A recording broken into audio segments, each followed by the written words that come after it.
இன்றைக்கி நம்மளோட இந்த ரெசிபியில் டிசானோட ரொம்ப பியூரான மணமான எக்ஸ்ட்ரா வர்ஜின் ஆலிவ் ஆயிலும் வர்ஜின் கோகனட் ஆயிலும் யூஸ் பண்ண போகிறோம். இது ரெண்டோட லிங்க்கும் டிஸ்கிரிப்ஷனில் இருக்குது, வேணும்னா கிளிக் பண்ணி வாங்கிக்கோங்க. Welcome to everyday cooking. இன்றைக்கி நம்ம ஒரு அரேபியன் டிஷ் ஸ்வீஹா எப்படி செய்கிறதுன்னு பார்க்க போகிறோம்.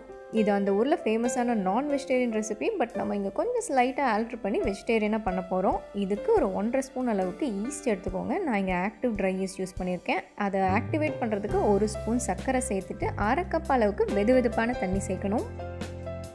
ஈஸ்ட் நல்லா பொங்கி வரணும், அதனால் ஒரு 10 நிமிஷம் இந்த டிஸ்டர்ப் பண்ணாமல் வச்சுருங்க.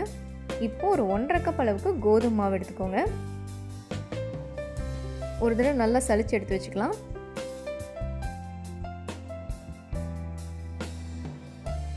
இதோட தேவையான அளவு உப்பு சேர்த்துக்கோங்க. நம்ம ஈஸ்ட் கூட அதுக்குள்ளே ரெடி ஆகிடுச்சு, இதோ நல்லா பொங்கிடுச்சு. இப்போ மாவில் ஒரு 2 ஸ்பூன் தயிரை சேர்த்துட்டு அதுக்கப்புறம் ஈஸ்டையும் நல்லா கலந்து விட்டு சேர்த்துடலாம்.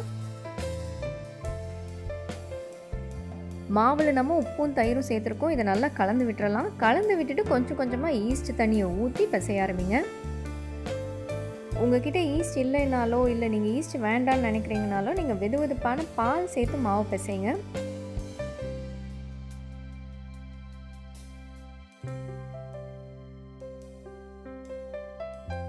இதோ மாவு பிசைஞ்சாச்சு. இதுக்கு மேலே கொஞ்சமாக நம்ம ஆலிவ் ஆயில் ஃபுல்லாக தடவிடலாம்.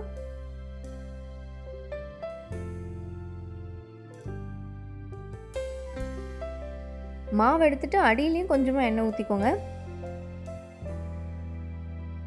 இந்த மாதிரி நல்லா எண்ணெய் தடவிட்டிங்கன்னா மாவு காயாமல் இருக்கும்.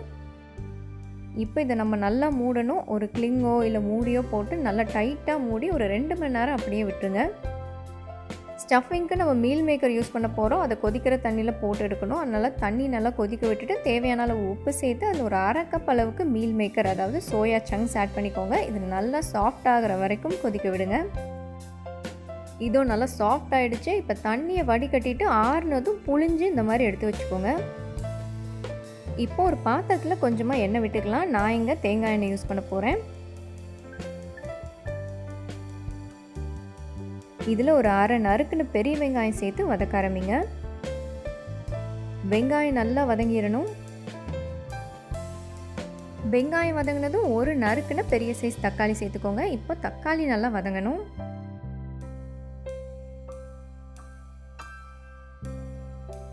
தக்காளி ஓரளவுக்கு வெந்துருச்சு. இப்போ மசாலாலாம் சேர்த்துடலாம். 1/2 டீஸ்பூன் மஞ்சள் தூள், 1/2 டீஸ்பூன் மிளகாய் தூள், 1 டீஸ்பூன் மல்லித்தூள், 1/2 டீஸ்பூன் கரம் மசாலா, இதோட தேவையான அளவு உப்பு. இதை நல்லா வதக்கிக்கோங்க. மசாலாவோட பச்சை வாசம்லாம் போகணும். கொஞ்சம் எண்ணெய் பிரிஞ்சு வரட்டும், அது வரைக்கும் வதக்கிக்கோங்க. வதக்கிட்டு நம்ம ரெடி பண்ணி வச்சுருக்கிற மீல் மேக்கர், அதாவது சோயா சங்க்ஸை ஆட் பண்ணி அதையும் சேர்த்து வதக்க ஆரம்பிக்கலாம்.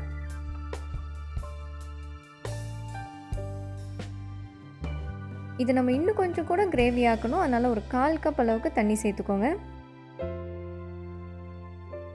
மீடியம் ஃப்ளேம்லேயே வச்சு குக் பண்ணுங்கள். கொஞ்சம் கெட்டியாகணும், அது வரைக்கும் குக் பண்ணால் போதும். இந்த மாதிரி இருக்கணும். இப்போ நம்ம நறுக்குன கொத்தமல்லி இலை சேர்த்து ஃபினிஷ் பண்ணிடலாம்.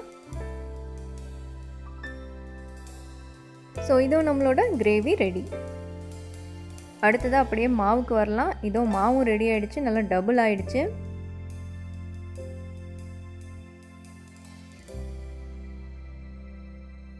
இப்போ மாவு பிசையணும். கொஞ்சமாக ட்ரை மாவு தூவிக்கோங்க.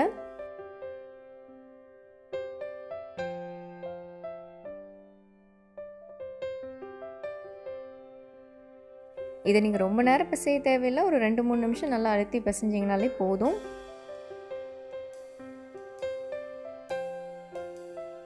இதை இப்போ 4 பிரிச்சுக்கலாம்.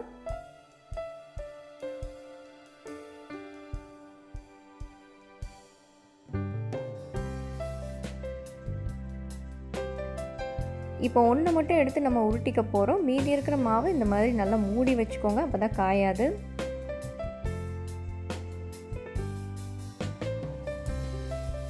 இதை இப்போ உருட்ட ஆரம்பிக்கலாம். சப்பாத்திக்கு உருட்டுற மாதிரியே உருட்டுங்க.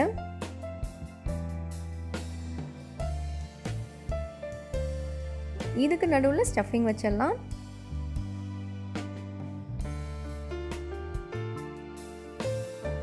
ஓரம்லாம் தண்ணி தடவிக்கோங்க, அப்போ தான் இதை நம்ம க்ளோஸ் பண்ணும்போது வெளியே வராமல் இருக்கும்.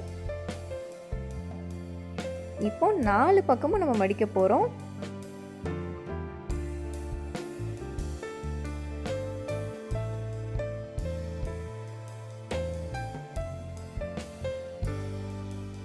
இந்த மாதிரி எல்லா மாவையும் ரெடி பண்ணிக்கோங்க.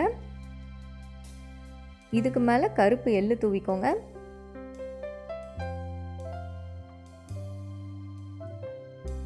இதை நல்லா மூடி போட்டு ஒரு 15 நிமிஷம் அப்படியே விட போகிறோம். கிளிங் இருந்தால் கிளிங் வச்சு மூடுங்க, இல்லைன்னா ஈர துணியை வச்சு மூடுங்க. இதோ 15 நிமிஷம் ஆயிடுச்சு. இதுக்கு மேலே நம்ம மில்க் வாஷ் கொடுக்க போகிறோம். அதாவது பாலை எல்லா பக்கமும் நல்லா தடவிடுங்க. பால் தடவினீங்கன்னா தான் வெந்து வரும்போது நல்லா கலராக இருக்கும். முதல்ல இதை எப்படி குக்கரில் செய்கிறதுன்னு பார்க்கலாம். குக்கரில் 1 கப் அளவுக்கு உப்பு சேர்த்துட்டு அதுக்கு மேலே ஸ்டாண்டை வைங்க. குக்கர் அப்படியே அடுப்பில் வைங்க, அது சூடாகிட்டு இருக்கட்டும். அதுக்குள்ளே ஒரு பிளேட் எடுத்துக்கோங்க, அதுக்கு மேலே பட்டர் பேப்பர் இந்த மாதிரி வைங்க. அதில் நல்லா எண்ணெய் தடவிக்கணும். பட்டர் பேப்பர் இல்லாதவங்க தாராளமாக A4 ஷீட்டே வச்சுக்கோங்க. அதுக்கு மேலே நம்ம ரெடி பண்ணி வச்சுருக்கிற மாவை இந்த மாதிரி வச்சுக்கணும்.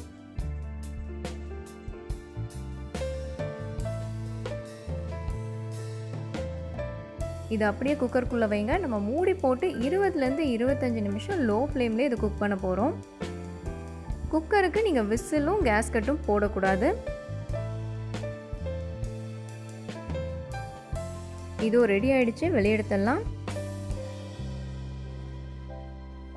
இதோ நல்லா கிறிஸ்பியாக வந்திருக்கு, செம்ம டேஸ்ட்டாக இருக்கும். இப்போ இதை அவனில் எப்படி வைக்கலான்னு பார்க்கலாம். அவன் ட்ரே எடுத்துக்கோங்க, அதுக்கு மேலே பட்டர் பேப்பர் போட்டு அதில் எண்ணெய் தடவிக்கோங்க.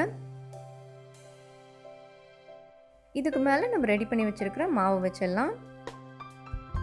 இதுக்கு மேலே நான் மறுபடியும் மில்க் வாஷ் பண்ண போகிறேன். பால் இந்த மாதிரி நல்லா தடவிட்டு கொஞ்சமாக கருப்பு எள்ளும் மறுபடியும் சேர்த்துக்கலாம். இந்த கேப்பில் நீங்கள் அவனை ப்ரீ ஹீட் பண்ணிக்கோங்க. 180 டிகிரி செல்சியஸில் 10 நிமிஷம் பண்ணுங்கள். இப்போ நம்ம இதை ஒரு 15 நிமிஷம் பேக் பண்ண போகிறோம் 200 டிகிரி செல்சியஸில்.